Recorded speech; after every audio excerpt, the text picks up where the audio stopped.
Hi guys, so just really quick before the video starts. This video, I've put some music with the video. I've seen some other people doing it and a lot of people do it, and I didn't know whether people will like it or not. So please guys, it would mean so much to me if you could please just leave a comment, tell me if you like the music, behind the video or not. Please let me know guys, it'd be a massive help, that helps my channel. Anyway, to the video. Hi guys, and welcome back to the Bristol Prepper channel. So today guys, it's Wednesday, you're watching this, so hopefully you're enjoying your Wednesday and all is good and that, and you're enjoying your midweek. We're nearly there guys, nearly Friday. Anyway guys, today I'm going to release to you my top 3 tips for prepping, so stay with us guys.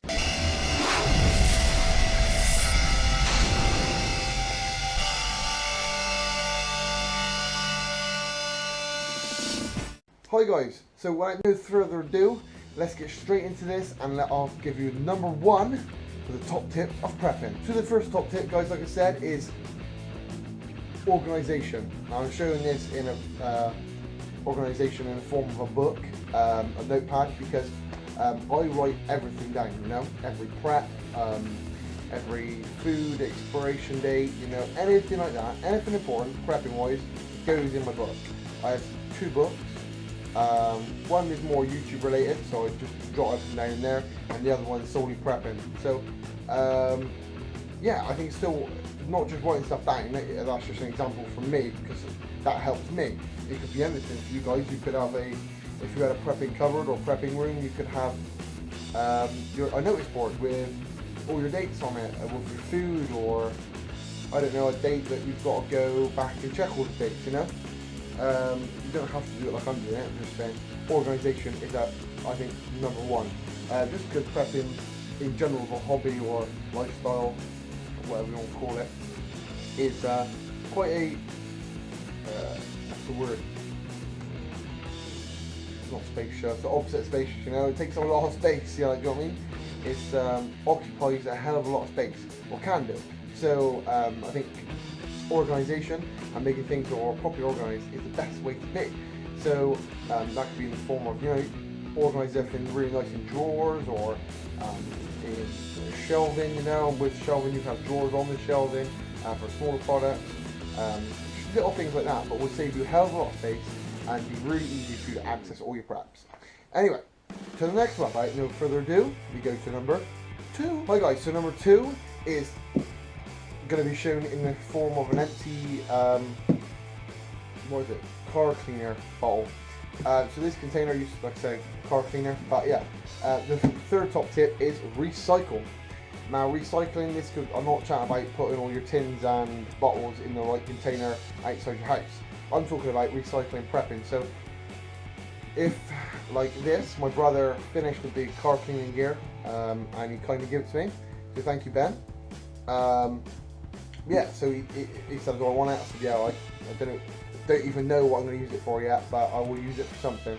Yeah, anything like that, guys. So this could be for tools, old tools you're restoring and bringing back to life, whether that's to sell or to keep as your own prep, or as your bushcraft item or whatever.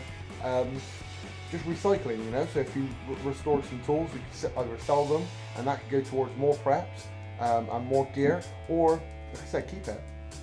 Recycling, I think, is hands down the best way to save money and to make money.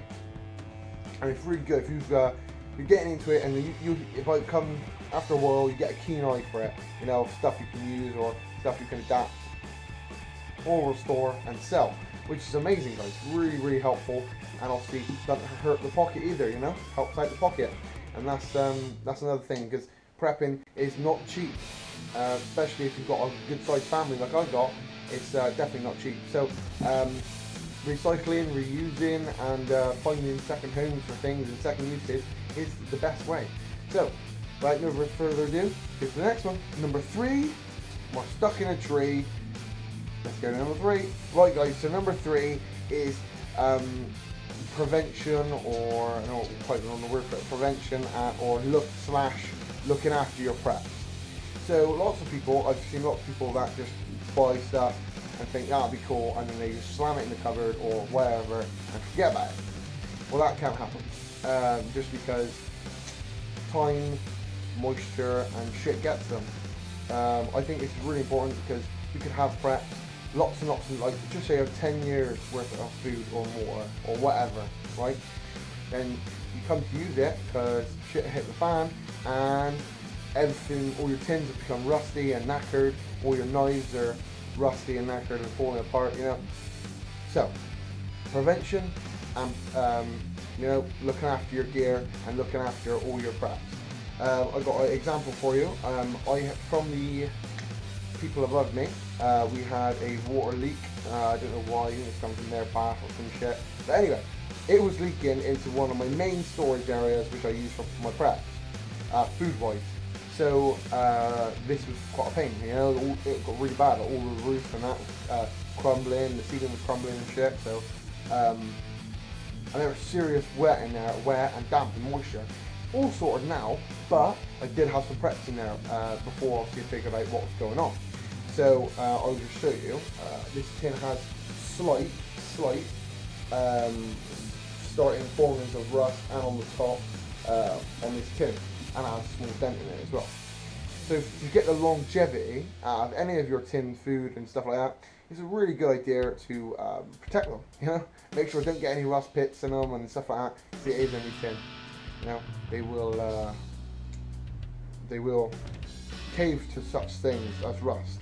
Same thing goes with the blades. I did keep a couple of knives in there, and one of them, done, was my all-time favourite, the Condor Bush Lore. I was gutted. It was absolutely covered in rust. After being in there for like, I don't know, 2 days, maybe 3, something like that. It wasn't very long at all. All I know is I went in there and it was just covered in rust, and I was gutted. But luckily, I'm handy with a tool or two, so I just stripped it back, took it back to basics, and just restored it again. So anyway, that was a pain in the ass, but I'm just saying, guys, if you prevent things and look after your stuff and check on it often, you know, once a month, go in there, make sure everything's cool, it's all going gravy and that, and everything's fine, then it's a lot better. Then you can kind of keep up with it, you know. So if a couple of tins have gone, like we've got some moisture in the air, you can battle it, you know. So if you've seen a couple of tins, I've got what I've got, it's starting to rust.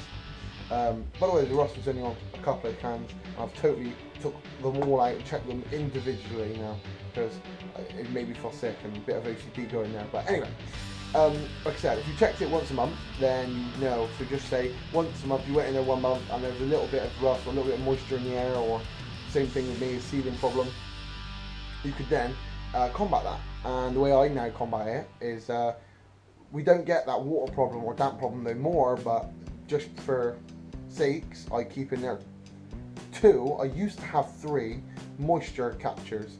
They're £4. They're like this sort of length, like a bit like a bucket with a tray on top. And in the tray, you get it with it like a little, they're like little white crystals, little white chunks of rock and crystals. And you lay them on the top, and they just absorb all the moisture, and then all the moisture then drops into the trap, which is like the bucket underneath. Really clever, really simple, really cheap, but amazing. They're really, really good, and they last a long time. I've just emptied 3 of them, put another 2 in there. But they're really good, and you get like extra refills with it, like a free refill with them. They are cool moisture traps. So go out to your hardware store or to your like dollar store or whatever, or pound store. I find mine at a cheap place like that, you know, Poundland or Pound Store, somewhere like that. Might even be in B&M, I think. Can't remember now, but really cheap, cheap and cheerful. Like I said, the hardware store sell them as well. But they're really, really good. And that's one way you can prevent and look after your preps, by making sure no rust is in there, can get in there, stuff like that. But that's really it for that, for prevention, you know. It's just obvious, just looking after your shit, checking on it, and preventing any bad stuff from going on. So yeah, guys, so hopefully you've enjoyed this and enjoyed me cutting in and out of the videos, you know, doing that whole like stop-start thing, which all the kids do nowadays. I thought I'd kind of join in. No, I'm kidding, guys. I'm just did it for shits and gigs. Anyway, hopefully you've enjoyed this video. Hopefully you've enjoyed joining me tonight. It's been very nice seeing you guys again. Well, not kind of seeing you, kind of looking at you. That sounds weird. Yeah, anyway, you know what I mean. Being here with you guys is real cool, and I love all you beautiful people. So if you would be so kind as some of you, please go down in the description and check out the link for Facebook, and please go on there and check Bristol Prepper out on Facebook, because that's the place to be. Anyway, guys, if any of you guys want any of my t-shirts or any jumpers, just please give me a shout and I'll hook you guys up. Yeah, so as always, please like, comment, share, and subscribe. Press all those buttons down beneath. You know, all the relative information. Please do it, guys. Massively, massively, massively helps the channel. And I do love every single one of you beautiful people. Otherwise, guys, as always, stay prepared. And I'll catch you guys another day, another way.